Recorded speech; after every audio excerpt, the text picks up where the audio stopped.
Madame, Messieurs, bonjour. Bonjour Claude. Bonjour Massa. Nous sommes heureux de vous retrouver pour cette 4e édition de votre journal. Au sommaire de cette édition du mois de février, nous partirons donc à la découverte du handball féminin avec le Cercle Dijon-Bourgogne que nous avons reçu dernièrement dans nos locaux. On les appelle les Globetrotters du Caméra Club de Côte d'Or. Claude et Robert Jacquard sont parmi nous afin de nous transmettre leur passion à travers des images de leurs nombreux voyages. À la recherche du passé avec le Théâtre Dijon-Bourgogne qui accueillait Le Chercheur de Traces, une pièce mise en scène par Bernard Bloch, d'après la nouvelle de Imre Kertész. Comme depuis de nombreuses années, le Loisiroscope tenait salon au Palais des Congrès, un salon placé sous le signe du loisir, de la détente, du sport et de la découverte le temps d'un week-end. Actualité sportive oblige, nous partirons à la rencontre de Fabrice Lombard qui préside l'association sportive de la Fontaine-Douche. Le sport de haut niveau féminin existe à Dijon et c'est pour nous l'occasion de découvrir le Cercle Dijon-Bourgogne qui évolue en première division de championnat de France de handball et que nous avons reçu récemment dans nos locaux. Bonjour. Dans notre page sportive, aujourd'hui, nous avons le plaisir de recevoir 4 membres de l'équipe de handball féminin, le CDB, autrement dit le Cercle Dijon-Bourgogne, qui évolue en première division. Alors, en premier lieu, un élément principal dans l'équipe, le coach. Bonjour, je suis Rena Gropossila, je suis entraîneur au CDB depuis 3 ans. Et là, je suis venue avec 3 de mes joueuses. Je vais se présenter Axel. Oui, Axel Bertrand du CDB. Je suis au club depuis maintenant 8 ans. En première division, je suis arrivée en même temps qu'Elena en coach, donc depuis 3 ans, et je suis gardienne de but. Donc Charlotte Mathieu, moi je suis là depuis 2 ans. Je joue arrière droite, je suis gauchère. Et moi, je m'appelle Tomé Louise, donc j'évolue au poste d'ailière gauche et c'est ma 3e année au Cercle Dijon. En somme, tous les postes sont représentés ici même, puisque nous avons une gardienne de but, qui est un poste qui est quand même assez délicat, je crois, mais passionnant. Une arrière également, gauchère, me signalez-vous, et une ailière, on dit comme ça, une ailière, effectivement, un truc où il faut quand même pas mal se dépenser, il me semble. Je suppose que votre entente, enfin votre équipe est basée sur une entente amicale tout de même, en premier lieu. Je ne sais pas comment vous gérez l'ambiance du club, comment vous arrivez à en tirer le meilleur. Bon, il faut avoir une ambiance, mais il y a aussi l'esprit de concurrence.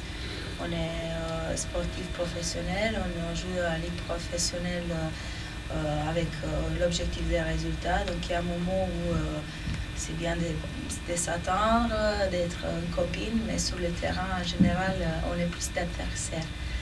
Il y a aussi, entre elles, il faut qu'il y ait un esprit de concurrence pour qu'on puisse évoluer, pour qu'elles puissent progresser techniquement, sportivement. Claude et Robert Jacquard, surnommés les Globetrotters, de par les nombreux voyages qu'ils ont effectués. Une passion commune des voyages que nous vous invitons à découvrir dans ce reportage. Nous recevons donc Claude et Robert Jacquard. Bonjour Claude. Bonjour. Bonjour. Bonjour Robert. Bonjour. Pourriez-vous nous dire quelques mots sur votre passion des voyages, quelques mots sur les conditions pratiques de tous ces voyages, comment vous avez pu vivre certains pays extraordinaires sans doute, nous dire quelques mots à ce propos-là. Eh bien, nous avons 2 passions, le sport et les voyages. Alors, tout naturellement, nous nous sommes orientés vers les voyages sportifs. Tout d'abord à pied, sac à dos, en campant, l'alpinisme, la traversée des arêtes de la Meije. Et puis ensuite, nous avons élargi l'horizon en prenant l'avion et en louant une voiture, souvent un 4x4, dans lequel nous dormions. C'était notre petit logement et nous faisions la cuisine sur feu de bois. Oui, nous avons fait donc la Cordillère des Andes en louant un 4x4 qui nous a permis de passer dans les hauts plateaux du Chili et toute cette région. D'autres voyages que nous avons faits, là, ce n'était plus avec un 4x4, c'est avec notre propre véhicule qui est donc un camping-car. Nous avons donc fait Paris-Pékin On est donc parti avec ce camping-car de Paris jusqu'à Pékin et retour par le Tibet. Et le retour par le Tibet, étant donné qu'on est rentré par des pistes, ces pistes, c'est quasiment la croisière jaune. Alors donc on a eu des difficultés, on était avec quelques camping-cars, il y en a d'autres qui ont cassé leur matériel. Bon, bref, on est là. Et nous, on voyage dans un petit fourgon. C'était notre dernière camionnette, puisque nous étions artisans. On s'est dépêché de l'aménager en camping-car pour vagabonder avec ce petit véhicule dans beaucoup de pays du monde. On peut donc dire que vous êtes des intrépides globetrotters. Oui, intrépide, mais raisonné tout de même, hein, parce qu'il faut prévoir, il faut quand même organiser, s'adapter aux circonstances, il ne faut pas partir quand même le nez en l'air. Hein. L'un des derniers grands voyages a été le tour de la Méditerranée, par Turquie, Syrie, Jordanie, Égypte, Libye, Tunisie. On a bien fait d'y aller il y a très peu de temps. Oui, mais auparavant, on a été en Nouvelle-Zélande. Alors, en Nouvelle-Zélande, là, évidemment, on n'avait pas un 4x4, étant donné que le climat ne permettait pas de la culture maori. Je suppose que vous avez un voyage en préparation? Ah oui, bien sûr, nous allons retourner en Sardaigne. Parce que nous y avions filmé il y a 2 ans les fêtes de carnaval dans les petits villages de montagne, qui sont très anciennes et très intéressantes. Et on voudrait ajouter les fêtes du printemps, les fêtes de Pâques, des rameaux, la nature un petit peu plus verdoyante, pour compléter notre petit reportage. Eh bien, cette fois-ci, je dirais que vous serez des heureux globetrotters. Ah, nous souhaitons oui. beaucoup de beaux voyages, comme vous venez de nous annoncer sur ce plateau. Voici un aperçu de nos expéditions. La plus fabuleuse, la traversée du Tibet avec notre petit fourgon camping-car. Une véritable croisière jaune. Escalade des Xignes, labyrinthe d'aiguilles effilées, reliées quelquefois entre elles par de vertigineux ponts suspendus.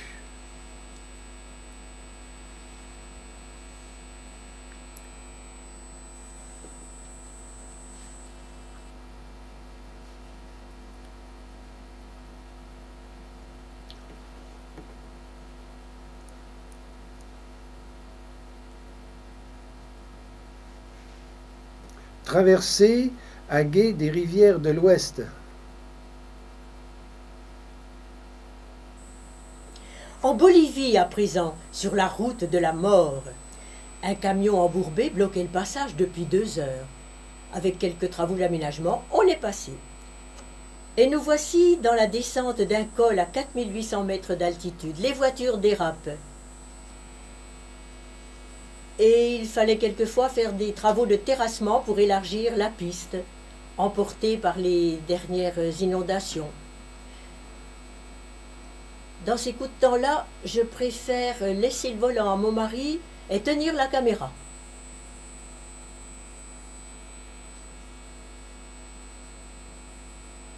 Et bien sûr, pas trop d'efforts, nous sommes à 4500 mètres d'altitude. Il faut toujours aller doucement. Oh! Oh, je ne peux pas m'empêcher d'avoir une émotion en voyant ces trous qui glissent. Mais il y a tout de même des moments magiques en Bolivie. La traversée du Salar d'Uyuni. Une impression de voler dans les nuages. En Mongolie, les Kazakhs de l'Altaï pratiquent la chasse à l'aigle et nous invitent à boire le thé salé dans la yourte.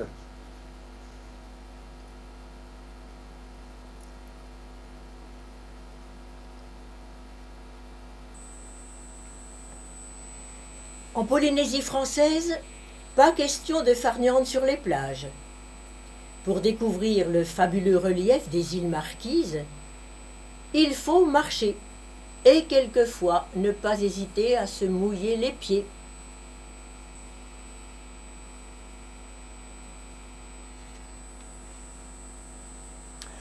Libye, camping dans les dunes du Sahara libyen.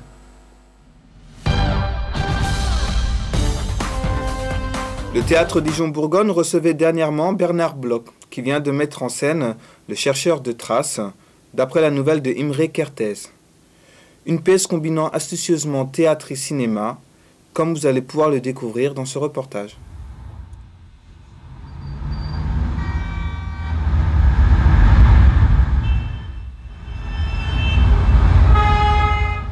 Sortir d'ici!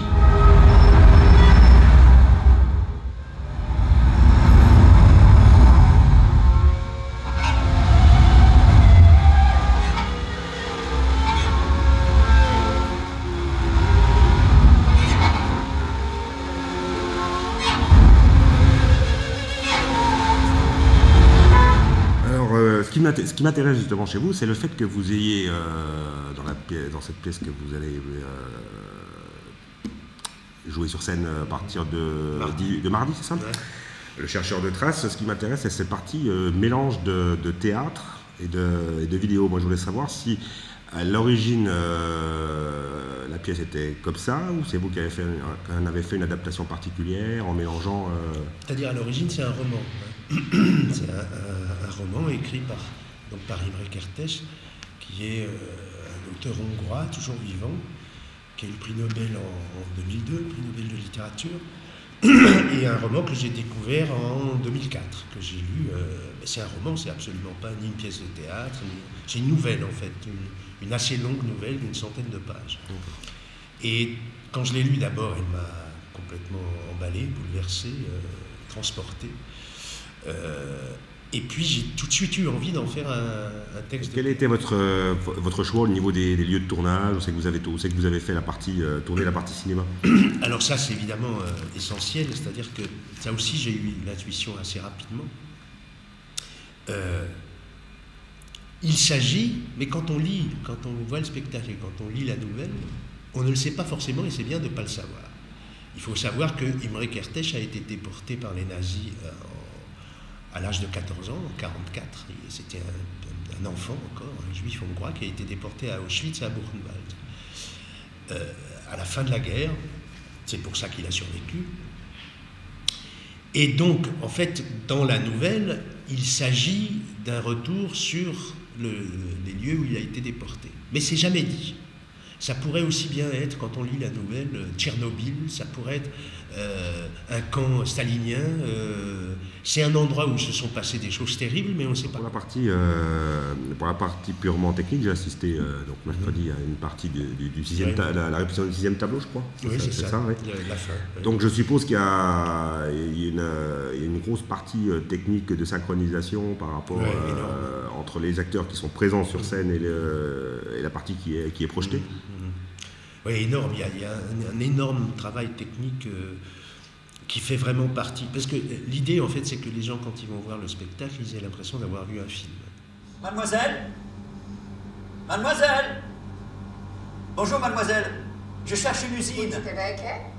Comment? Une usine. Je cherche l'usine. Je ne vous comprends pas. Je ne vous comprends pas, je ne vous comprends pas. Hein?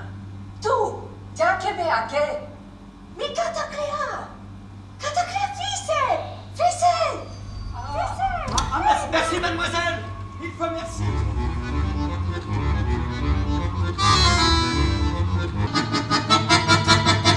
Monsieur. Monsieur. À quelle heure le dernier train repart-il dans l'autre sens? 10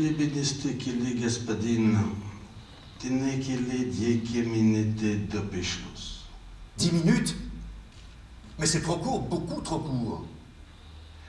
Si ne posso prendere i treni, cade che beschi l'autocar. L'autocar? Da, l'autocar de l'usine. L'autocar de l'usine? Ah mais c'est parfait, monsieur, merci. 1000 fois merci.